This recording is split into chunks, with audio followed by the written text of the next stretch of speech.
Time Sport. Résultats, infos, analyse. Toute l'actualité sportive est dans Time Sport tous les jours de 20h à 21h avec Bilal Nenman sur Beurre FM.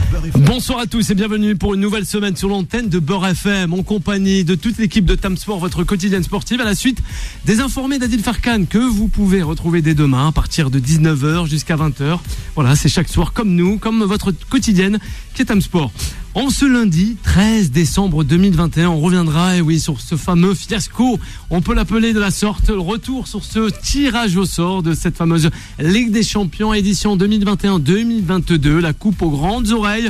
Peut-être qu'elle sera remportée par le Paris Saint-Germain, on l'espère en tout cas par un des clubs français après celle de l'Olympique de Marseille. Algérie-Maroc, au bout du suspense, magnifique match au tir au but.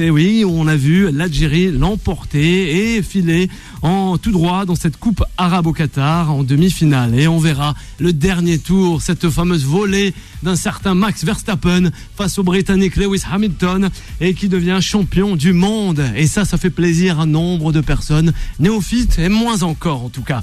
N'oubliez pas le numéro du standard, le 01 53 48 3000 pour appeler et réagir avec toute l'équipe de Time Sport. Giovanni, notre réalisateur en l'absence d'un certain Yanis qui nous manque déjà, se fera un plaisir de vous faire passer à l'antenne. Allez, c'est parti, on y va. Go Time Sport. Time Sport. On sera rejoint par Jason, ça c'est promis, pour son fameux JT Sport. Mais ce soir avec moi pour m'accompagner, on aura notre consultante ravissante Alison. Comment ça va, Alison ? Bonsoir, ça va très bien. Et toi, Bilal ? Ça va très très bien. De suite, allez, sur ta gauche, on a Steve McManaman. Il était pas mal, hein. Il faisait tant plaisir au coach Tolé avec nous ce soir. Mais c'est Mourad. Comment ça va ? Moi, je suis plus Sèche Fabregas que Steve McManaman. Mais bon, c'est pas grave. Ça va très bien. Et toi, Bilal ? Ça va très très bien. Une petite passe D, une petite transition à Juan José qui a Juan José, il est avec nous ce soir, ça tombe bien. Hola, buenas tardes.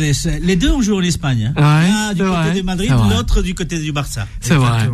Hervé est là, avec nous, juste en face de ces messieurs-dames. Bonsoir Bilal, bonsoir à tous ceux qui nous écoutent ce soir. Aussi. Merci Hervé de ta présence. Avec le coach Tolé aussi, il est là. Bonsoir tout le monde. À noter que McManaman est l'un des seuls Britanniques qui ont réussi sur le sol espagnol, notamment au Real Madrid, champion d'Europe. David Beckham a réussi aussi. David Beckham, c'était pas mal. C'était pas mal. Waddle aussi. Chris Waddle. On se souvient de son petit ciseau qu'il avait marqué en finale de Ligue des Champions face à Valence. Contre Valence au Stade de France. Au Stade de France. Au Stade de France. 3-0. C'était pas au Parc. C'était au Stade de France. 3-0. L'année 2000. 3-0. Gary Lineker, t'as oublié. Gary Lineker, il était pas mal. Au Barcelone. Dans les années 80. Il y a que les grands Britanniques qui ont réussi. On verra bien en tout cas qui réussira cette Champions League. Allez, on va en parler, c'est de suite. Time Sport, le sujet des sociaux. On pourrait en parler durant longtemps de ce qui s'est passé justement tout à l'heure. Et justement, nous, on aimerait revenir avec toute l'équipe de Time Sport concernant cela. Michael Owen, c'est incroyable, je cite, l'UEFA va-t-elle recommencer tout le tirage ou seulement reprendre au moment où l'erreur a été commise ? Comment on peut refaire un tirage à ce niveau-là et devant une attente considérable ? Allez, Mourad. Tu viens de citer Michael Owen, je pense que c'est un ancien madrilène, donc on sent le prix parti, puisque je pense que le grand perdant de ce tirage, c'est le Real Madrid. Donc ils auraient intérêt, notamment c'était la requête de Florentino Pérez et du Real Madrid, de reprendre à partir de l'erreur, puisque en étant grand perdant, ils avaient tiré le Benfica, je pense, et là ils ont tiré le Paris Saint-Germain. Donc voilà, donc c'est tout à fait légitime de leur part, mais si pour moi ma théorie c'est pour aller au bout, il faut accepter de jouer tout le monde et on ne pourra pas les éviter. Ensuite, concernant le fiasco, pour moi, je pense que c'est une bonne chose. Alors pour tous les complotistes qui y voient éventuellement un trucage à grande échelle avec de la haute technologie, avec de l'informatique impliquée, etc. Moi, je vois justement que l'erreur est humaine et que ça prouve que c'est simplement l'incompétence, le manque de préparation qui a engendré ce type de fiasco. Donc voilà, à l'avenir, pourquoi pas simplifier ce système de tirage. On parle de tirage intégral, moi je suis pas pour, mais au moins un chapeau 1 avec les premiers, un chapeau 2 avec le deuxième, et advienne que pourra si les premiers rencontrent des équipes du même pays, parce que ils avaient qu'à pas faire de réforme au niveau de l'UEFA en engageant 4 équipes par pays, et en plus si certains se plaignent que des équipes du même pays se rencontrent en huitième, de toute façon sur les 3 dernières années on a toujours eu des finales 100% anglaises ou 100% espagnoles. Du coup autant tout de suite briser la glace en huitième et et histoire d'avancer. Donc pour moi, incompétence, manque de préparation, plus que complot et trucage en bande organisée. Ouais. Alors, je rejoins Mourad. Le côté Tolay, Alisson. C'est pas du tout du complot, mais. Non, il n'y a pas de complot, là. Mais la réalité, t'as quand même avec tout. l'UEFA, on n'a jamais. Arrête, quand même. Non, là, c'est pas du complot. Mais t'as quand même tout le temps, de préparer un tirage au sort. T'as tout le temps de définir, je sais pas moi, un saladier avec les chapeaux 1 et 2. Comment tu peux réaliser ce type d'erreur? Même moi qui organise des tournois de foot, avec les trucs Kinder Bueno. Ouais. Non, jamais. C'est pas mal les Kinder. Arrête, toi aussi. Justement, on met les équipes dedans, et tu veux pas avoir ce type d'erreur. C'est l'amateurisme pur et dur, là. Ouais. Je rejoins, effectivement. Alors, Mourad, le tirage intégral, avant, c'était un tirage intégral. Aujourd'hui, c'est pratiquement aussi un tirage intégral en Coupe du Monde. L'Espagne a retrouvé la Suède en phase éliminatoire, et va la retrouver en phase des groupes au Qatar. Ouais. Donc, il n'y a rien d'anormal à retrouver le même pays ou la même équipe quelques mois après. Ouais, c'est vrai. Mais c'est vrai que le grand perdant de cette histoire, c'est le PSG et c'est le Real Madrid. Pas que le Real Madrid, mais surtout le Real Madrid, parce qu'effectivement, le premier tirage était assez favorable pour le Madrilène. Et on peut comprendre ce qu'il disait, c'est-à-dire, notre partie, elle était claire, elle était nette, il n'y avait pas de problème. Mais je suis d'accord sur le fait que si on refait le tirage, on refait complètement le tirage. Le seul qui n'a pas eu à se plaindre, c'est Lille, puisqu'il a tiré au sort Chelsea encore une fois. 2 fois, c'est ça. Oui. Hervé, Alisson. Moi, je suis pas tout à fait d'accord sur le fait qu'il n'y ait pas totalement des complots ou quelque chose. Ça fait quelques années quand même que lors des tirages au sort, on entend des soupçons de oui, mais on sait que cette équipe va tirer cette équipe, ou on sait que par exemple Liverpool ou le Bayern évitera un gros, et justement avec le fait de ne pas tirer une personne qui était dans la phase de poule ou une équipe de la même nation, ça offre quand même quelques possibilités de manigance. En plus, on connaît très bien l'UEFA, Hervé l'a évoqué. On sait que l'UEFA, il y a toujours 2-3 petites manigances. Ça passe toujours, mais là, c'était bien trop flagrant pour le coup. Claude l'a évoqué, c'est quand même anormal qu'à ce niveau-là, on ait de telles absences, ou on ait de telles erreurs. C'est comme si demain, chez nos confrères de TF1, il y a le tirage du loto qui se fait, et on dit, bah non, finalement, les gars, c'était pas le bon tirage. On s'est trompé. Il y a 2-17, il y a 2-18, on recommence tout, et toi, t'as gagné. Ben non, en fait, t'as pas gagné. Mais là, non, c'est pas comme ça que ça se passe. Il était dans les êtres humains derrière, juste pour la petite blague. Là, c'était un Italien qui disait à un Russe et dont le Russe échangeait avec un Allemand. Donc c'était limite un muet dit à un sourd qu'un aveugle les espionne. Non mais on a vu comment. Non mais c'est très vrai. C'est très compliqué. Vous allez voir les caméras. Non mais c'est vrai. Non mais parce qu'on a vu après la lenteur du deuxième tirage. André Archavin, il tremblait, il savait plus ouvrir les boules, il savait plus comment il s'appelait, il savait plus où il était. Il avait du mal à comprendre les consignes d'Arsène Wenger à l'époque. Donc imaginons un tirage au sort. Oh non. Son accent italien. C'est un stratège. Excellent joueur. Excellent joueur. Archavin. En fait, ça dépend là où on se situe. Certains ils verront juste une erreur d'organisation, une maladresse. D'autres ils verront un complot. Pour moi, ça m'a fait plus sourire qu'autre chose. Franchement, j'ai pas de parti pris réel sur cette erreur grossière qu'on a assistée cet après-midi. La seule chose qui moi me fait plaisir, c'est de savoir que le Paris Saint-Germain ne va pas jouer Manchester United. Peine le premier tirage au sort avait été effectué, qu'on avait droit à un storytelling assez exaspérant, voire insupportable, de Messi contre Ronaldo. Mais c'est là où on peut se poser justement des questions. Enfin, moi, j'étais très content de savoir que Paris Saint-Germain jouait finalement le Real et non Manchester, parce que sinon on allait se bouffer 3 mois de Messi Ronaldo, de Messi plus fort que Ronaldo. Ça c'est toi. Ronaldo est plus fort que tu vas bouffer pendant 3 mois du Benzema, Mbappé. C'est pas le football que j'aime. Le football par le prisme de l'individualité, c'est pas mon football, c'est pas le football qui me fait rêver. Et j'étais vraiment très content de voir que finalement United allait jouer l'Atlético de Madrid, un duel coriace pour les Mancuniens, et que le Paris Saint-Germain allait recevoir le Real en 8e de finale de match aller. Mais en tout état des causes, c'est vrai que maintenant ce PSG et Real Madrid, ça promet des belles aventures, ça promet 3 mois difficiles, parce que vous vous êtes rendu compte quand même, c'est le Real Madrid qui va jouer face au Real Madrid. C'est parce ça. qu'il y a Navas, Sergio Ramos et Hakimi en défense. Et le futur Mbappé. Je parle pas et de Di Maria qui est passé quelques années de côté. Juan Rosset, tu parles. Ouais, c'est ça, c'est que tu parles de ces joueurs-là. Et Ancelotti. Et Ancelotti. C'est vrai qu'on évite peut-être Hervé, Messi, Ronaldo, mais attention, t'as peut-être l'un des plus gros transferts qui est en train de se préparer. Ou pas avec Kylian Mbappé et ce qui va venir au Paris Saint-Germain. Mais ça sera jamais annoncé avant le match retour. Jamais. Si on avait décidé de l'annoncer au mois de janvier, ça se fera plus. Non, ça sera après. L'annonce sera faite après le match retour. Pour pas biaiser, pas biaiser le match, pour pas biaiser l'état d'esprit d'Mbappé. Je l'espère. Mais ça ne sera pas annoncé avant le match retour. Pour répondre à ce que tu disais, Juan Rosset, les feux de projecteurs, ils sont mis sur différents acteurs. Là, on ne focalise pas uniquement l'affiche sur deux joueurs aussi talentueux soient-ils, en l'occurrence Ronaldo et Messi. Ouais, bien sûr que si. Là, tu mets le focus sur le retour de Ramos à Madrid, le fait que Messi revient au Bernabéu, un stade qui lui a souvent réussi. Tu as la confrontation entre Mbappé, entre Ancelotti et non mais tu te trompes. Non mais la grosse histoire dans l'histoire, ce sera déjà la bromance, comme on dit, donc l'amitié fraternelle entre Benzema et entre Kylian Mbappé. Ça sera le fait que Benzema, qui est aimé des supporters françaises et de la France, qui revient jouer au Parc des Princes, ça sera le futur transfert de Kylian Mbappé dans son futur club. Donc c'est la même chose que moi en fait. Bah non, c'est les deux joueurs majeurs qu'on va mettre en lumière. Ça sera pas tout ce qu'il y a autour. Le vrai focus dans ce match-là, ça sera vraiment Kylian Mbappé et ensuite Karim Benzema. Il y aura d'autres axes de lecture. Tu viens d'ailleurs de les citer, tu viens d'ailleurs de les énumérer.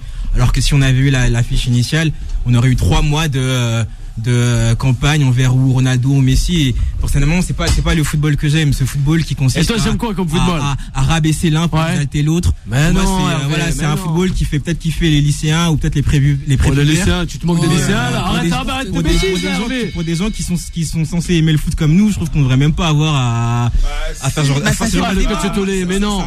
Hervé, je comprends, mais à un moment on parle quand même des 5 meilleurs joueurs de l'histoire du football.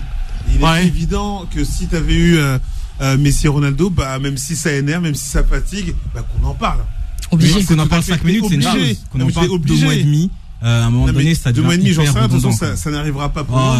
Il y avait déjà l'équipe 21 qui était déjà. Tu peux pas minimiser Messi et Ronaldo qui s'affrontent.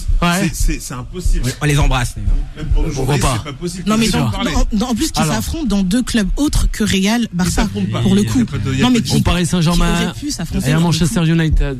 Oui, Mourad, on écoute Juan Rosset. Ton embrouille, il y a eu un vrai imbroglio, cette affaire depuis cet après-midi dans le football européen.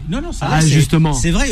Et à un moment donné, tu me posais la question tout à l'heure hors antenne, si le Real allait porter plainte entre guillemets, il le fera pas. Il y a des réclamations. Il y a des réclamations qui ont été faites. Il n'a pas porté réclamation, mais il a fait entendre qu'il n'était pas du tout d'accord avec ce système très particulier de refaire le tirage en entier, mais on était tous d'accord sur le fait qu'il fallait le faire comme ça. Bien sûr. C'était le plus logique, le plus démocratique qu'on puisse faire. Mais moi je pense que c'est plus un mal pour un bien pour Florentino Pérez. Parce que ça envoie un message, lui il est à l'initiation justement du projet Super League, et ça envoie un message de l'incompétence de l'UEFA. Donc pour lui c'est tout bénef. Qu'il y ait eu un embroglio, qu'il y ait eu un flashco au niveau du tirage au sort de l'UEFA, parce qu'il se dit sous ma coupelle, au niveau de la Super League, ça arrivera pas, ce sera électronisé. Mais en même temps, ou éventuellement informatisé. Donc non, mais en plus, pour appuyer ce que Mourad dit, les clubs. Parce qu'on a été rejoint par une personne. Les clubs, non, mais juste pour finir 2 secondes, les clubs qui ont commencé à contester, c'était les clubs qui étaient en faveur du projet Super League. Tous les autres, ça veut dire le Paris Saint-Germain, etc., on les a pas entendus piper quand le tirage devrait avoir lieu de nouveau. Justement, Younes Depardieu est avec nous ce soir sur l'antenne de Beurre FM. Bonsoir Younes, comment ça va? Vous allez bien? Ça va très très bien Younes. Ça va bien, merci pour l'accueil. Justement, merci pour cette disponibilité de venir dans cette émission. C'est la première fois qu'on accueille Younes Depardieu. Voilà, si vous voulez réagir, les auditeurs, les auditrices de Beurre FM. J'ai juste un petit problème avec mon siège. Voilà, c'est ça. On va essayer de s'occuper du je crois que c'est moi, peut-être c'est... Désolé, le seul problème, c'est pas le seul problème que tu as ce soir. Younes, en tout cas, il y a le casque pour le retour. Ça, il n'y a pas de problème. On va essayer de faire une courte pause. On va revenir avec Younes, ça c'est promis. C'est notre invité ce soir. On va parler du Paris Saint-Germain parce qu'il est amoureux du club de la capitale. Et sans oublier aussi le Maroc-Algérie avec lui. Allez, ça promet. À de suite. Time Sport revient dans un instant. 20h, 21h, Time Sport avec Bilal Nenman sur Beurre FM. Et de retour sur l'antenne de Beurre FM, toujours en compagnie avec notre invité pour la première fois dans cette émission, c'est Younes Depardieu, et oui, qui nous fait vraiment le privilège de nous accompagner durant cette émission. Merci à vous pour l'invitation, très content d'être là. Mais merci Younes, vraiment. Shukran, c'est très sympa. Juan José, les 8e de finale de cette édition 2021-2022 de la Coupe aux Grandes Oreilles, la Champions League. Et oui, donc on a le tirage au sort, celui qui est beau, celui des 15h, et donc faites vos pronostics. Salzbourg, Bayern, donc ça se présente bien pour le Bayern, je pense qu'on est tous plus ou moins d'accord. Et Sporting, Manchester City. Allez, qui City. Ils vont pas se débarrasser de. Mais par contre, le gros truc, c'est Benfica Ajax. Ouais, alors là. Ça va être alors là, j'annonce Ajax. Ouais.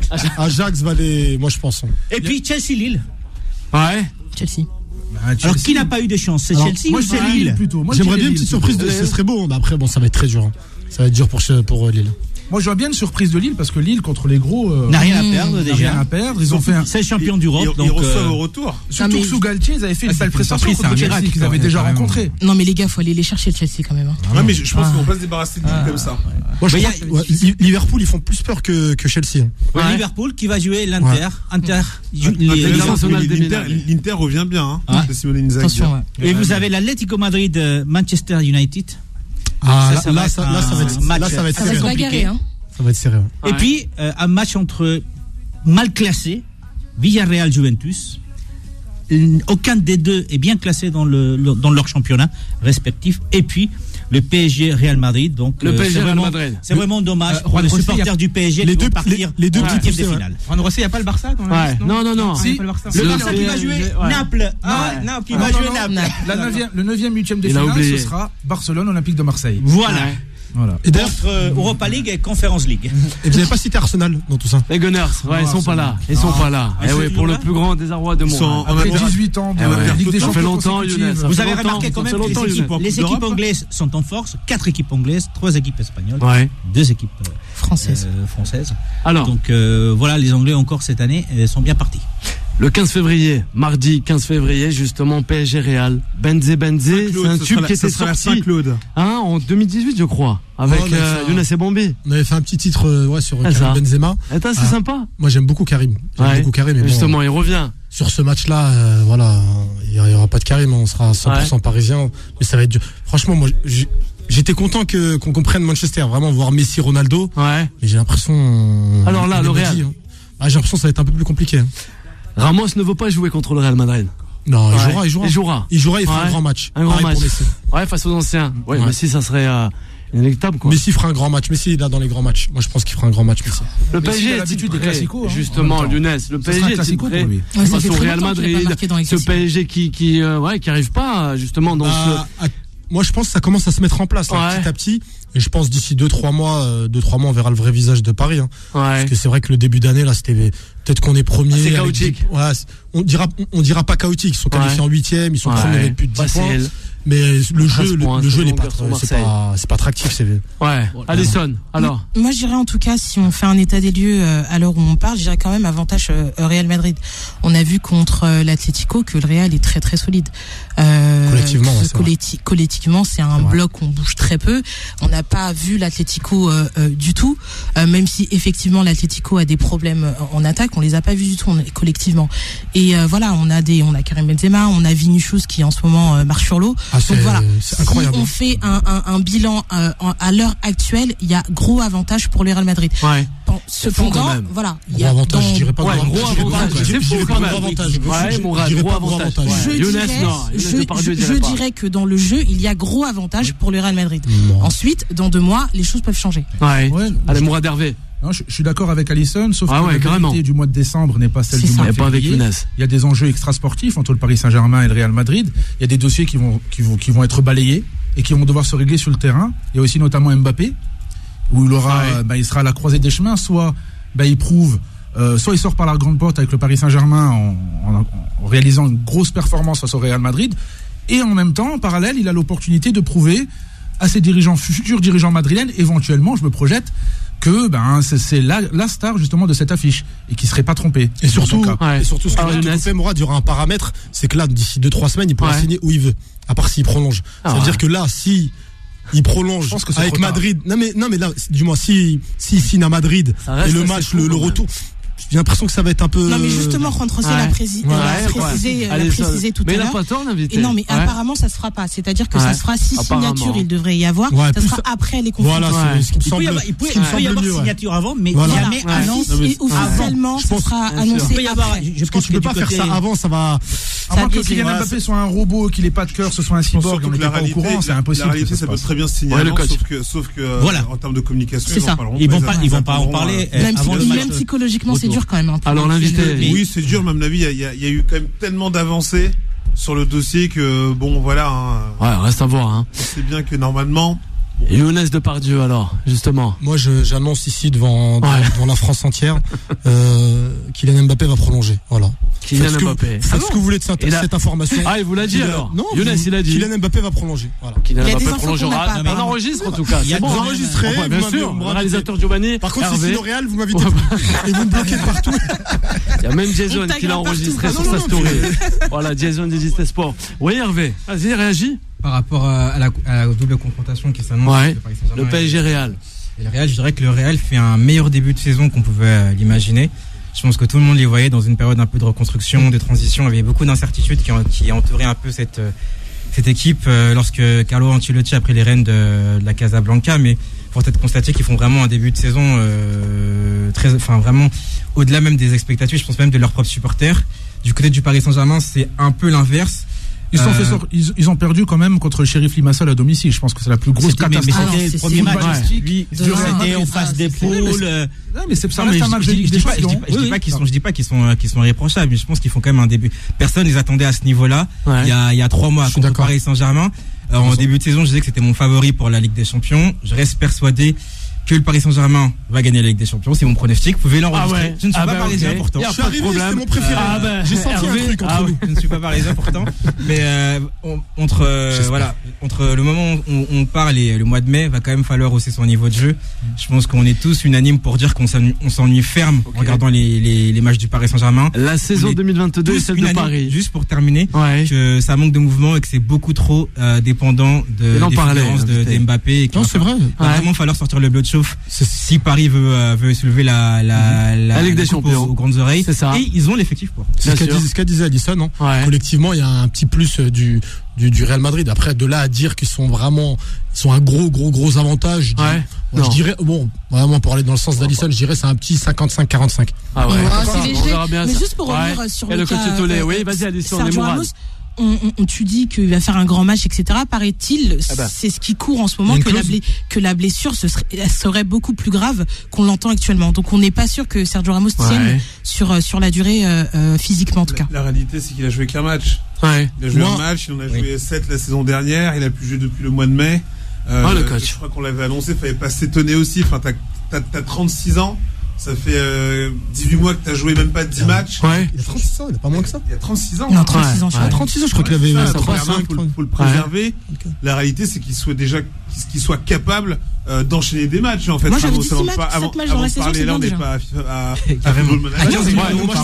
Moi je pense que alors Younes, il enchaîne des matchs. 2-3 matchs, ça lui est plus arrivé depuis 18 mois. Enchaîner les matchs. Moi ça me bien déjà. Moi ça me dérange pas que sincèrement qu'il soit blessé pratiquement toute l'année, juste qu'il soit là pour les grands moments. La Ligue des Champions en février. Ça fait peur, la Ligue des Champions aux supporters parisiens, quelquefois. Comment on a l'impression, elle fait peur, on dirait, cette Ligue des Champions. Non, c'est les joueurs. Après, ils nous ont mis cette peur aussi à nous. Mais maintenant, il y a 2-3 ans, je l'avais, mais maintenant, je l'ai plus. Il a plus. Mourad, il a peut-être. Non, pour en revenir au Real Madrid, moi, je pense que. Alors. Au niveau du côté droit, il y a des faiblesses, notamment Carvajal et Asensio. Je pense que c'est un peu fébrile, à la fois défensivement et offensivement, avec Asensio qui est très irrégulier, qui est très fort, bien sûr. D'accord. J'enlève rien à ce que tu dis, mais il est très irrégulier, il est souvent blessé, etc. Après, au milieu de terrain, au niveau du Real Madrid, c'est clair qu'il y a des automatismes. Mais les automatismes, ils sont créés depuis une dizaine d'années. Je crois que Casemiro, Toni Kroos et Luka Modric se connaissent mieux entre eux que moi et mes frères. Tellement ils ont joué longtemps ensemble. Quand même, Mourad. Ça, c'est de la punchline. Ça, vous la trouvez que sur BFM. Non, mais c'est vrai. Non, c'est de la punchline. Trois Ligues des Champions ensemble. C'est énormément une croix Combien de titres? Ils sont encore là. Ils se trouvent exactement. Et ils sont encore là. On l'a vu face à l'Atlético Madrid. Et ce qui est fou, c'est qu'on était en train de dire Kroos, Modric, ils sont en fin de carrière, ils avancent plus, etc. Ouais, mais les là, mecs, ils sont d'une intelligence. Après, il y a un Verratti qui a 24 ans. Est-ce que c'est pas aussi grâce à Ancelotti qu'Assi on peut leur donner une seconde jeunesse? Parce que on peut pas se mentir, ces dernières saisons c'était quand même assez laborieux. Est-ce que c'est pas aussi ils ont été champions il y a 2 ans, l'année dernière ça joue à pas grand chose encore. Dernière journée. C'est grâce à Ancelotti, je pense qu'ils ont eu cette capacité. Est-ce qu'il a pas su trouver les mots pour pouvoir, tu sais, il va les trouver les mots, en tout cas à Paris, Younes. Comme d'autres joueurs de 35-36 ans, ils ont cette capacité, je pense, à se préserver et à être. L'entraîneur, faire attention à l'entraîneur. Carlo Ancelotti, comment il est parti depuis Paris. On parle du milieu de terrain du Real Madrid, on parle des attaquants. Juan José va nous en parler aussi. Mais il y a un truc, il y a 2 personnes, on n'en parle pas assez. C'est Militao. Là-bas, oui. Sincèrement, ils font un travail. Là, ça se commence. En ce moment, ouais, c'est solide. Ça commence à parler. Au début, j'ai cru qu'il allait parler d'Gareth Bale. Non. Eden Hazard a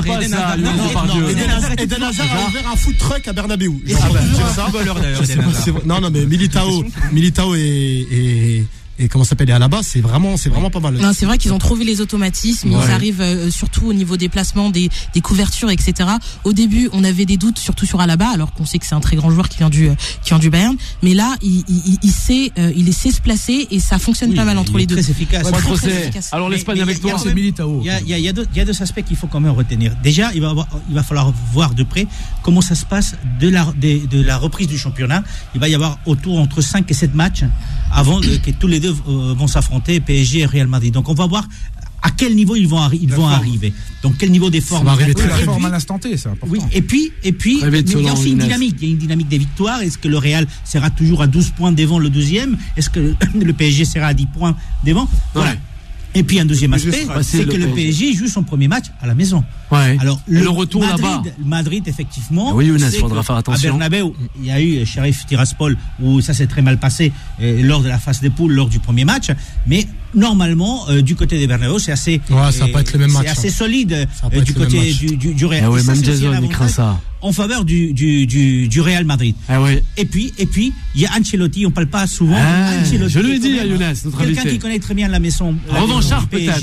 Attention le coach. Il y a quelques années déjà, sont pas forcément les mêmes joueurs, mais c'est quelqu'un qui a peut-être un plus pour ce type de match face à un Pochettino. La revanche peut-être pour les Qataris. C'est José Luis. Juan José. D'ailleurs, il y a un truc qui va changer. Je sais pas si vous êtes d'accord avec moi. Alors, c'est les buts à l'extérieur. Ouais. Je crois que ça va changer. C'est la première fois que ça va arriver, donc. Je sens que ça va être. C'est mieux. Je sais pas si vous avez remarqué. Je sais pas si ça va être mieux ou pas. C'est mieux. Je sais pas. Non, il sait pas, Younes. Je sais pas si vous avez remarqué. On relève un peu de. Ça, c'est ce but à l'extérieur. Alors, il a été changé quand le PSG a éliminé le Bayern de Munich la saison dernière, c'est ça, en Ligue des Champions. Donc j'ai remarqué que le PSG est toujours l'instigateur d'une nouvelle règle. Il est à l'origine du fair play financier. Alors, c'est vrai. Avec et éventuellement de ce but à l'extérieur. Maintenant, est-ce qu'on est jaloux du PSG? C'est ça la vraie question. Non, la jalousie, Younes, non. Là, il y a du Paris Saint-Germain. Bien sûr. Après, tu vas nous dire du FC Metz aussi. Non, mais pourquoi on avait changé? Pourquoi on avait donné double valeur au but à l'extérieur? Il faut se rappeler pourquoi on l'a fait à l'époque. Parce qu'effectivement, il fallait. On est d'accord, Younes, avec toi. Mais pourquoi attendre que le PSG élimine le Bayern pour pouvoir la mettre en place? Manchester City n'avait pas éliminé notre club, le Real Madrid, c'est une réflexion qui était commencée depuis. Tu es vraiment sûr que c'est l'élément déclencheur. C'est un constat que je fais. Non, mais tu es vraiment sûr que c'est l'élément déclencheur. C'est juste des spéculations. Non, je réfléchis à haute voix. Donc c'est des spéculations. C'est des spéculations. C'est Mourad qui a parlé. C'est bien ce que je disais, c'est des spéculations, comme d'habitude. Ouais. Ben non, c'est pas des spéculations. L'invité, messieurs, dames. L'invité avant la pause. Ça n'a pas. Alors, rentre, c'est l'invité. On parle pas de l'Espagne, c'est bon. Moi, je critique pas les clubs espagnols. Un point route sur les embouteillages. Non. Je suis d'accord avec ce que disait José Luis. C'est la verre. Non, mais Juan José dans ma tête, c'est José Luis. Il aimait bien Chilavert. La merde, c'était pas mal. C'était pas mal. Gardien. En 98, le coach du Soleil. D'ailleurs, je conseille un peu plus fatigué à Strasbourg, mais. D'ailleurs, je conseille le qui a rien à voir. Je conseille la série sur Diego Maradona sur Prime Video. Je sais pas si vous avez vu ça. C'est incroyable. Elle aime pas mal. Je sais que ça n'a rien à voir, mais je suis une petite pute pour Prime. Ça a fait tac. Incroyable. Locaux. Et on apprend des choses sur Diego qu'on ne connaissait pas. Et celui qui incarne le rôle de Diego Maradona, c'est Kader Japonais. Non, je plaisante. Mais arrête, Mourad, arrête, mais non. Les auditeurs, les auditrices, non. Arrête, Mourad. Justement, la personne qui incarne le rôle de Diego Armando Maradona le fait très très bien. Contrairement au People qu'on a eu. Ouais, je l'ai vu, on en a discuté. Un peu de sérieux, on parle avec l'invité avant la pause. Oui, peut-être des projets au cinéma. Younes Depardieu, on le voit à chaque fois, on vous demande. Alors, j'espère bientôt. On fait des castings, mais là, sur un projet sur le foot qui va sortir l'année prochaine, j'espère. Inch'Allah. Humour et foot. Ouais. Donc, sympa. Donc pour l'instant je peux pas, ça rien que. Peut pas trop en dire. Mais il y a 2-3 projets qui arrivent pour 2022. C'est cool. Ça vous a toujours plu le cinéma, honnêtement? Oui, le cinéma. Ouais, bien sûr. Ouais, le cinéma c'est un rêve. Ouais. Je crois que j'aime plus le foot que le cinéma. Ouais, c'est assez incroyable. C'est incroyable. Vous connaissez très très bien le ballon. Non, oui, après moi j'ai baigné dedans donc. Ouais. Vous avez joué quand même. Ouais. À un certain niveau. Ligaments croisés, tu connais. Ouais. Non, je crois pas. T'as dit quoi? Ligaments croisés, tu connais. Non, même pas. Moi, c'est une rupture amoureuse. Je joue au Stade Rennais. Et après. Picardie, là. Exactement. Non. J'avais pas un gros niveau. Mais je jouais, mais j'avais pas un gros niveau. Après, j'ai beaucoup d'amis qui ont des gros niveaux. Les nouveaux ligaments croisés, c'est le Covid. Ah bon, arrête, on rigole, mais il y a beaucoup de ruptures amoureuses qui non, mais je rigole. C'est vrai. Combien on a eu des mecs avec qui tu jouais, dès qu'ils étaient amoureux, tu les voyais plus. Et reste avec nous, Younes Depardieu. On va enchaîner encore sur cette fameuse chanson. C'est un très bon moment. Mais aussi, même nous, Younes Depardieu. J'en ai fait des rencontres dans ma vie, mais Juan José, c'est une des plus belles rencontres. Hervé qui a annoncé le sacre du Paris Saint-Germain. Mais oui, le coach Tolé. Vous restez avec nous, on revient rapidement avec Algérie-Maroc. Time Sport revient dans un instant. 20h, 21h, Time Sport avec Bilal Nenman sur Beurre FM. Oui, ça passe très très vite cette émission. Younes Depardieu pour la première fois avec nous dans Time Sport. 20h, 21h. On arrive déjà sur le dernier quart d'heure. Eh oui, c'est très rapide. Alors là, c'est un sujet qui mérite tant de. En plus, on a regardé le match ensemble. C'est vrai, Younes. Allez, c'est parti. Time Sport. Le duel. Allez, ça fait sourire Mourad, ça fait peut-être pleurer Juan José pour le dernier quart de finale de cette fameuse coupe arabe. Le choc entre le Maroc, Younes, et l'Algérie a tenu toutes ses promesses. Un but partout dans le temps réglementaire, et 2 buts partout après les 30 minutes de prolongation. 5-3 au tir au but pour les Fennecs. Les Algériens affronteront donc le Qatar ce mercredi pour une place en finale de cette coupe arabe. Que dire? Magnifique match. Mieux que des matchs sud-américains, voire asiatiques. Très très beau match. Hervé, il reste un peu dubitatif. Un match très on va pas se mentir, c'est un des plus gros en termes de nation, c'est un des plus gros derbys. Ouais. Le Maroc-Algérie, il y a une histoire. C'est 2 peuples, c'est 2 frères, c'est le des football africain va bien. Ça évolue. Le football africain va bien, les joueurs. Moi, il y a un truc qu'il faut retenir parce que on parle souvent de tensions entre les 2 pays sur tout ce qui est politique et tout. Mais là, il y a un truc que j'ai aimé, c'est que sur le terrain, il y avait une fraternité. Voilà, c'est ça. Non, mais c'est ça qui est bien. Et il faut dire aux gens que ça reste du sport. C'est que bien du sûr. foot. Faut pas tout mélanger. Mais c'est ça, Younes. Donc je tiens à féliciter l'Algérie. Les Fennecs, les Aigles de Carthage, ou encore les Lions de l'Atlas. C'est magnifique. Même toute l'Afrique nous écoute ce soir. Allez, Mourad Allison. Et ce match. Ouais, mais toute l'Afrique, mais nous, les RDC, on n'a pas le droit de jouer. On n'a pas le droit de participer à cette coupe. Mais elle est là, la RDC. Et la RDC ira. Pourquoi pas? Il paraît que vous allez être éliminé de la CAN. Non, on n'est pas qualifié déjà. Ah ben Allison, voilà. On n'est pas qualifié de la CAN. RDC n'est pas qualifié pour la CAN. Les barrages Coupe du Monde. Oui. Eza Bolingo. La raison pour laquelle il y a eu un changement supplémentaire, mais ça c'est l'arbitre qui. Non, la FIFA a tenu une décision en faveur de la RDC. Donc heureusement, c'est l'arbitre qui s'est déchiré là-dessus. Exactement. Mais c'est pour ça en fait, il était là, l'Ambroglio. Ah voilà, des changements. Autant pour moi. D'ailleurs, il peut y avoir un Maroc RDC comme un Algérie RDC. Mais on l'attend, peut-être pas Algérie. On va se calmer quand même. C'est chaud. Algérie, c'est un peu. C'est la star d'Afrique. Ouais, c'est là. Pour le moment. Alors, Mourad. Chaque match a sa vérité. Non, je vous rejoins un peu. Alors, le Maroc Algérie. Justement, je voyais Hervé un peu dubitatif pour moi le match. Pour moi, les matchs de coupe arabe, en tout cas, au sortir des groupes, n'ont rien à enlever à la qualité. Je parle pour le football africain. Par rapport par rapport à la Copa América, où les conditions étaient désastreuses, où il y avait des fourgons, c'était des matchs très hachés. La CAF, c'est mieux que la Copa. Etc. La dernière Bien sûr Copa que sur le América papier, était lamentable. je parle de la dernière Copa América, on peut parler de la Copa América de 88, si tu veux, mais la dernière Copa América, c'était un désastre. Non, parce que Bilal, il nous sort ça comme si c'était un match de Ligue des Champions, pratiquement. Moi, c'est plus de plaisir pour les matchs africains que les matchs sud-américains. Et ça fait quelques saisons maintenant. En termes d'état d'esprit. T'es chauvin, Bilal. Biloul. Bah oui. Bilal, africain.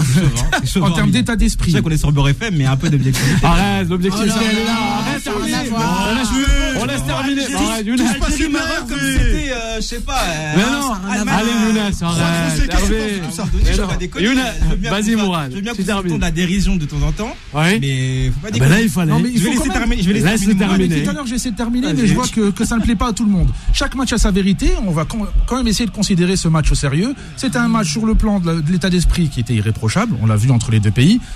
Sur le plan technique, on a vu des choses incroyables et notamment, il y a un joueur qui a été mis en lumière, qui est parfois dans l'ombre de Riyad Mahrez, c'est Youssef Belaïli. On a découvert. Incroyable, d'ailleurs, faudra parler de lui. Voilà, on a découvert aussi la plupart des grands joueurs qui évoluent au Wydad Casablanca, au Raja Casablanca, aussi qu'on a pu découvrir durant cette Coupe. Donc, il n'y a pas que des désavantages. Et ça permet aussi c'est une petite mise en bouche avant la Coupe d'Afrique, de découvrir certains joueurs, c'est pas mal, d'élargir pour les sélectionneurs respectifs, éventuellement les sélections. Je pense que soit Maroc, Algérie, Tunisie, Congo, Vaïd va revoir sa copie. Hein. Il y a quelques joueurs là. Quand on voit Benoun par exemple, Benoun Isra, Rahimi Isra, exactement, le capitaine marocain, ou éventuellement Youssef Belaïli, il est connu, ou Yassine Brahimi qui peut revenir éventuellement dans le groupe algérien. Donc voilà, il y a des joueurs qui ont laissé leur empreinte, et ce ne sont pas n'importe qui. Et voilà, en termes faut savoir que c'était dans un contexte politique ultra tendu, et voir cette fraternité sur le terrain, c'était peut-être la chose la plus importante, indépendamment de la victoire des uns et des autres. Bien sûr. Alisson Coach-Tolé. Le respect. Par rapport à la Copa América, la Copa América a une image plus importante. T'as le Brésil, t'as l'Argentine, t'as la Colombie, donc même si t'as des matchs de niveau extrêmement faible, l'Algérie a battu la Colombie. Il y a une réalité. Venezuela, c'est ce que tu proposes. Il y a combien de Coupes du Monde gagnées en Afrique? Aucune. Il y en a combien en Amérique du Sud? Il y en a 6 ou 7. Bon, ça, c'est une réalité. C'est une réalité. Je ne dis pas que le niveau est beaucoup plus important, mais c'est vrai que malheureusement, on souffre encore de cette image-là. Avec le pays africain, c'est une réalité. Quand tu te qualifies dans les meilleures conditions possibles, laissez-moi terminer. Laisse-le terminer. Ça passera par une bonne Coupe du Monde des sélections africaines. Pourtant, ils en font. Et en général, c'est un peu plus compliqué. Déjà, quand t'as que 5 équipes africaines, et en Europe, t'as 13-14 équipes. Tu es d'accord avec ça? Il y a un gros problème déjà. Déjà, on n'est pas sur le même piédestal. Aussi, Younes. Non, tu me touches pas déjà. Il est très tactile. Vous voyez pas, mais il est tactile. Mais attends, c'est un beau bébé. Tu finis premier. En finissant premier de ta poule, tu dis j'ai fini premier après 6 matchs. On est d'accord. Bien sûr. Je suis en barrage. L'invité est d'accord avec toi, le coach. C'est injuste. Mais oui, Juan Procès. C'est pas pareil. Bon. Bilal, je veux juste dire un truc. C'est que le football africain souffre d'un tel déficit d'image d'un point de vue occidental, vu qu'on a des CAN, qu'on a des coupes arabes, les compétitions d'Occident, elles continuent. Alors que quand il y a l'Euro, quand il y a la Copa América, vous avez déjà vu. C'est pareil avec le rugby aussi. Le top 14 continue. La Copa América. La Copa América. Les compétitions européennes continuent. Par ma curling aussi, je crois que Bilal est fatigué. On va remplacer. J'ai essayé, mais non, ça n'a pas marché. Hervé, quand la Copa América a eu lieu, les compétitions européennes ont continué. Le championnat de France a continué, la Liga a continué. Le football européen n'a pas été mis en pause. La Copa América, c'était pendant le mois de juin. Qu'est-ce que tu me racontes? Non mais habituellement il y a des Copa América. Même là au mois de juin ça a continué, ça s'est pas interrompu juste avant les championnats. Il y a eu des Copa América qui sont durées en hiver et que ça a continué. J'ai le souvenir d'avoir suivi des matchs de Liga et en parallèle très tard le soir voir des matchs de Copa América. Après le paramètre météo. De jouer, tu vas jouer au Maroc ou en Algérie en plein mois de juin à Biskra ou à Gadir. Il fait 45 degrés, c'est compliqué. Moi, ce qui m'inquiète, c'est l'euphorie de l'Algérie. C'est qu'il y a une demi-finale derrière, c'est le Qatar, le pays qui organise. Et ils sont euphoriques après cette victoire parce qu'il y a l'intensité, parce que c'était le Maroc, tout ce que tu veux. Et ils risquent de se faire battre par les Qataris.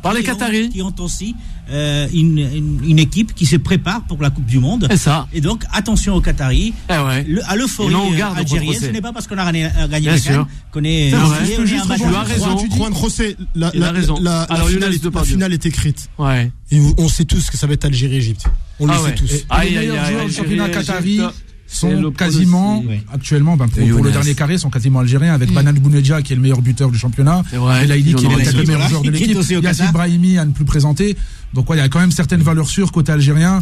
Et je pense que, mais c'est l'euphorie qui m'inquiète. À moins d'avoir un arbitre qatari le jour de la demi-finale, je vois pas comment l'Algérie ne puisse pas passer. Mais le Qatar, c'est pas mal, hein. Le Qatar. Ça joue bien. Franchement, ils ont déjà battu.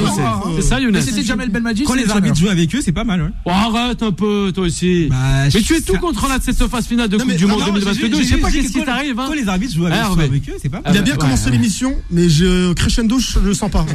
Il est comme le Barça. Comme d'habitude. Le Barça, c'est pas mal. Ce qui est important, c'est l'endurance. C'est ça. Lui, avant la ligne d'arrivée, il s'écroule tout le temps. Lui, il ne jure que par le Barça. Le Barça n'est plus concerné par la Ligue des Champions.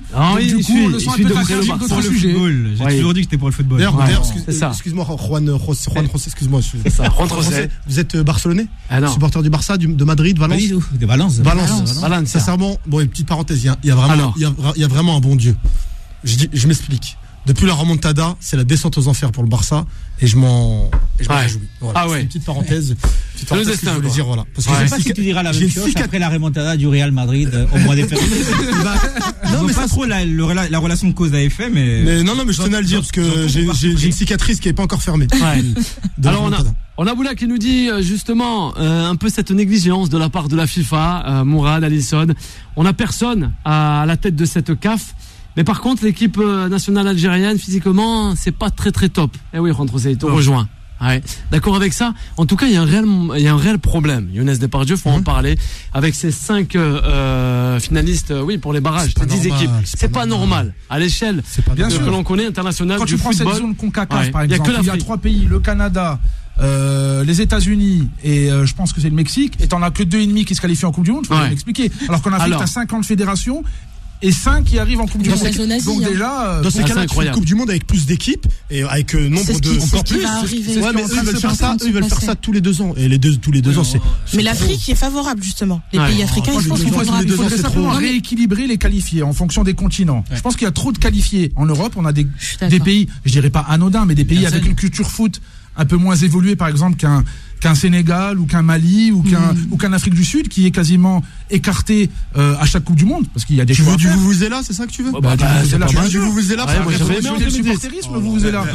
Tout le monde se souvient du Vuvuzela, même si on avait l'impression d'avoir des travaux à la maison. Tout le monde se souvient du Vuvuzela. C'est un scandale d'avoir que 5 nations africaines. On en parle honteux selon Younes. C'est bien que le continent africain commence par se respecter aussi. Comment tu veux travailler sur la durée si tu sais que tous les 4 ans tu vas avoir que 5 équipes qui vont se qualifier en Coupe du Monde? Le continent africain ne se respecte pas de par les compétitions, de regarder la CAN. Malheureusement, même quand on va en Coupe du Monde, t'as toujours 2 équipes avec une organisation. Ça fait rire toute la terre entière. Enfin, c'est ces petites choses là aussi qu'on doit être capable de régler. Et ça, c'est pas de la faute des Occidentaux ou quoi. Non, c'est vrai. La première des choses, c'est déjà essayer de se professionnaliser et peut-être arriver à se faire respecter aussi des autres. Il n'y a pas que ça. Mais quand des joueurs africains se respecteront eux-mêmes, quand tu as des joueurs comme Wilfried Zaha, par exemple, de Crystal Palace, qui choisit la Côte d'Ivoire et qui, pour des raisons d'alimentation, décide d'arrêter la sélection ivoirienne, là, il est vrai que c'est un problème que nous, on doit régler. Quand tu as des joueurs comme Andy Delors ou d'autres joueurs comme Youssouf Fofana du Racing Club de Lens, qui décident d'arrêter pour une place en Coupe de l'UEFA, de privilégier son club à son équipe nationale, ça aussi c'est scandaleux. Mais même Claude tout à l'heure parlait d'image et c'est très vrai. Vraiment l'Afrique souffre d'une image délictueuse. On ne respecte pas l'Afrique. Quand là on regarde les 10 qualifiés pour les barrages de la Coupe du Monde, on a quasi, si on rajoute évidemment la Côte d'Ivoire qui a été éliminée au profit du Cameroun, on a quasi les 10 plus grosses nations africaines de tous les temps. Et dans l'histoire, en termes d'histoire, exactement. En termes d'histoire, on a les meilleurs. Ça veut dire qu'on mérite plus que 5, qu'il y ait plus que 5 nations qui se qualifient. Quand on voit la zone Asie, je suis désolée, mais l'Australie a un parcours beaucoup plus facile pour se qualifier que par exemple la RDC, l'Algérie ou consort. Quand on voit la zone Am Sud, c'est pareil. Quand on voit même la zone nord-américaine, c'est totalement scandaleux. Donc il faut changer les choses au-delà effectivement de la CAF, de présidents africains, de sélection, etc. Il faut changer. Mais Samuel Eto'o est arrivé là. à la tête de la Fédé camerounaise. L'Afrique, éventuellement, passe par l'évolution des championnats locaux. Il y a les équipes, il y a certains pays d'Afrique de l'Ouest et les pays d'Afrique du Nord qui le font très bien, qui mettent en avant leur championnat local pour produire des joueurs et être performants en Coupe d'Afrique, éventuellement aux qualifications de Coupe du Monde. Mais quand tu as des pays comme le Sénégal qui créent des académies, voilà, aux alentours, à la périphérie des grandes villes, qui sont sponsorisés par des clubs médiocres d'Europe, je pense notamment au FC Metz, et qui ensuite viennent chercher. Et c'est vrai, ils viennent chercher des Sadio Mané, ils n'ont jamais évolué dans leur pays. Quel message t'envoie justement au football de ton pays? Alors c'est quoi? Est-ce que c'est une question de moyens? C'est une question de quoi? C'est une question de moyens. C'est une question de remettre le problème. Il y a une question de moyens et un gros problème. Il y a un fléau qu'on a dans toutes les fédérations. Alors la corruption. Voilà. La corruption. Mais selon Younes aussi. Si t'arrives pas à régler ton problème de fédération, c'était le cas au Maroc, c'était le cas en Algérie, c'était le cas dans tous les pays. Il y a un gros problème de fédération. Là, attends, je sais plus c'est quel pays. Équipe féminine. Congo, RDC. C'est RDC. Les U20. Les filles. Incroyable. Est-ce que tu peux m'expliquer? On en parle avec. C'est un scandale ce qui s'est passé. C'est passé nulle part. C'est ça, c'est que l'équipe. On l'a dit, Yacine l'avait dit. L'équipe féminine du 20 de la RDC, donc du Congo Kinshasa, devait se déplacer et jouer. Donc c'était vraiment un match officiel, exactement, et un match de plus à enjeu à l'extérieur. Et elles se sont retrouvées sans hôtel, c'est-à-dire que la fédération n'a pas payé l'hôtel. Donc elles se sont retrouvées à dormir dans la rue. Oui, mais c'est vrai. C'est même déjà arrivé à des équipes professionnelles, à l'équipe nationale du Gabon, il me semble. Après, c'était pour d'autres raisons. Mais voilà, mais il y a toujours des petits jeux, voilà, où il y a une réglementation qui doit être forte. Quand tu sors de 20 ans ou 30 ans du Sahayatou pour avoir du Ahmed ensuite, et ensuite du Boutsébé par derrière qui est placé par qui? Infantino. Voilà, exactement. On sait d'où vient justement tous ces problèmes-là. Ça vient du plus haut niveau de la FIFA, et c'est éventuellement Infantino. On sent que la CAF est une filiale de la. Et je parlerai pas d'arbitrage. Parce que moi je suis de bonne humeur, donc je parlerai pas d'arbitrage. Hervé, je parlerai pas d'arbitrage. On termine avant la F1. Allez rapidement. Il nous reste 2-3 minutes. Rapidement. Non, tout à l'heure, Alison, elle mettait en lumière le fait qu'on devrait davantage ouvrir les passes qualificatives à la Coupe du Monde au continent africain. Est-ce que pour toi, c'est une question que je pose à Alison, est-ce que pour toi justement le fait qu'à partir de 2026 la Coupe du Monde se jouera non plus à 32 mais à 48 équipes, est-ce que pour toi c'est une manière de régler le problème? Ou pas du tout? C'est une manière déguisée de régler le problème. C'est un sous-entendu d'éventuellement ouvrir plus d'équipes. C'est une manière déguisée de régler le problème. Mais est-ce que dans le fond, est-ce que dans le fond, ça réglera le problème? Non. Et ça sera pas comme dit Mourad, ça sera pas une mesure exclusive à l'Afrique. C'est-à-dire qu'on ouvre partout pour tout le monde. Oui. Donc, en valeur, en pourcentage, ce sera toujours le même problème. Exactement. Le ratio sera le même. 10% de qualifiés pour la zone Afrique. C'est-à-dire qu'en Europe, le troisième pour aller au mondial sans aucun problème. Voilà. Donc Azerbaïdjan, les îles Féroé participera en phase finale de Coupe du Monde. C'est ça en fait. Voilà, et donc la conclusion qu'on peut se faire, c'est qu'en élargissant le nombre de candidats à la Coupe du Monde, de participants, quelque part, on est aussi en train de la dévaluer. Parce que tu vas te retrouver. Après, ça, c'est un autre débat. Après, ça rappelle la Seconde Guerre et règle ça avec lui directement. C'est la conséquence, enfin, c'est la suite de la. Non, mais là, tu poses la question à Alison. Moi, je préfère que toutes les équipes soient dans le même. Je préfère que toutes les équipes. C'est un peu ton. Je préfère que oui, c'est vrai que j'ai. On écoute Younes, notre invité. On écoute Younes, notre invité. On écoute Younes. Je préfère que tous les continents soient dans le même piédestal et avoir des petites équipes comme la Moldavie, même des équipes vraiment en Nouvelle-Zélande et tout, mais au moins chaque équipe est respectée. La méritocratie. L'autre il a 5, l'autre il a 20 équipes. Attends, mais on est tombé sur la tête. C'était mon coup de gueule. Hier soir, le dernier Grand Prix de Formule 1 avec Max Verstappen, le néerlandais justement face à son homologue. Et d'ailleurs, pourquoi il n'y a pas de pilote de F1 africain? Ah ben justement. Il n'y a pas de voiture. Moi aussi je pose mon coup de gueule. Je sais pas honnêtement, ça serait pas mal d'en avoir. Ouais. Il a eu de la peine pour Lewis Hamilton, c'est assez incroyable. Verstappen. Sur la fin. Moi, je vais pas te mentir. Premier sac pour lui. J'ai suivi un petit peu, mais je regarde pas je regarde pas la Formule 1. Moi, je suis vraiment foot, un peu UFC. On est écurie Red Bull. Mais là, il paraît que là, j'ai regardé un petit peu, c'est incroyable. Ouais. C'est la victoire de Materazzi sur Zinedine Zidane. Hervé, allez, on termine avec toi, Hervé. Pas vraiment. Et notre invité, Younes Depardieu. Juste pour terminer très brièvement, quelle saison de Max Verstappen qui devient le premier pilote depuis Rosberg en 2016 à avoir su pousser Hamilton dans ses derniers retranchements. C'est vrai. Rarement on a vu le pilote félicité par Toto Wolff. Autant être challengé, autant être défié. Ça a vraiment été une saison palpitante, un grand champion, haletante jusqu'au dernier tour. D'une manière un peu sale parce qu'il est qualifié Dirty Driver. Et c'est ça qu'on est. Voilà. C'est de la bagarre. Mais c'est de la bagarre. Materazzi est un joueur. Il fait penser un peu à un certain temps. Le slogan de la Formule 1. On retient que les vainqueurs. Merci à notre invité Younes Depardieu d'avoir été avec nous. Et ben on espère le retrouver, Younes Depardieu, avec nous sur cette antenne. Merci. Un moment incroyable mais vrai. Merci. J'espère qu'on vous retrouvera sur cette antenne du Quai Beurre FM. Avec grand plaisir, je reviens. Merci Younes, merci Addison, Mourad, Juan Trossé à la réalisation avec Jason et Giovanni, le coach Tolé et Hervé. Bye bye et à demain.